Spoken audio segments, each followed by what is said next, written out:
ఇద్దరికీ అంటే నేను ఒక కాంపౌండ్‌లో 4.5, 5 ఏళ్ళు డైరెక్షన్ ఛాన్స్ దత్ గారు ఇస్తా అన్నారు. అందువల్ల నేను డైరెక్టర్ అవుదామని ఆలోచన వచ్చింది. ఆ కాంపౌండ్‌లో 5, 5.5 ఏళ్ళు ఉన్నాను.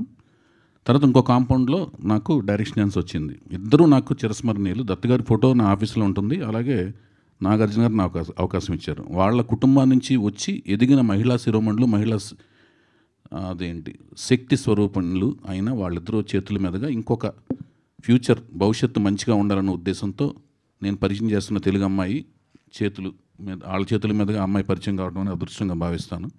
వాళ్ళు నిన్న నేను అడిగినప్పుడు వాళ్ళు ముఖ్యమైన పనిలో ఉన్నారు ఇద్దరు నిజంగా. అది కూడా పక్కన అదేంటి ఒక పక్కకి పెట్టి నా కోసం అని వచ్చినందుకు ముందు వాళ్ళకి ధన్యవాదాలు తెలియజేసుకుంటున్నాను.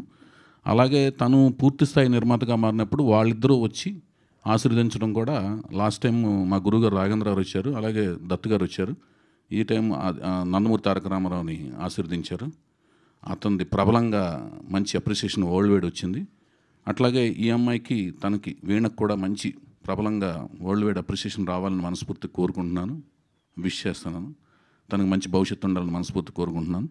ఆ wish her all good luck అండి. మీ అందరు ఆశీస్సులు అండదండలు ఉండాలి. మన తెలుగు అమ్మాయి చాలా రోజుల తర్వాత కూచిపూడి డాన్సర్ తెలుగు అమ్మాయి వచ్చినందుకు మీ అందరి విషెస్ ఆశీస్సులు అండదండలు ఉండాలని మనస్ఫూర్తి కోరుకుంటున్నాను. అంతేనండి. ఈరోజు ఇంకొక ముఖ్యమైన దినం ఏంటంటే యుగంధర్ సినిమా. మా అన్నగారు నాకు స్ఫూర్తి. ఆయన వల్ల నేను సినిమా ఫీల్డ్కి వచ్చాను. నేను మీకు చాలాసార్లు చెప్పాను, నేను సంపాదించే ప్రతి కీర్తి కానీ కనకం కానీ ఏదైతే ఉందంటే అదంతా ఆయన అకౌంట్లోంచి మా లాంటి అభిమానుల కోసం ఆయన ఉంచిన అకౌంట్లోంచి డ్రా చేసుకున్నట్టుగానే ఎప్పుడు భావిస్తుంటాను.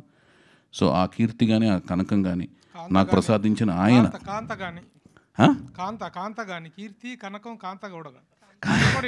సినిమా నుంచి వచ్చింది. అయితే ఆయన యుగంధర్ సినిమా అలాగే ఆడపడుచు కూడా ఇదే రోజు రిలీజ్ అయింది.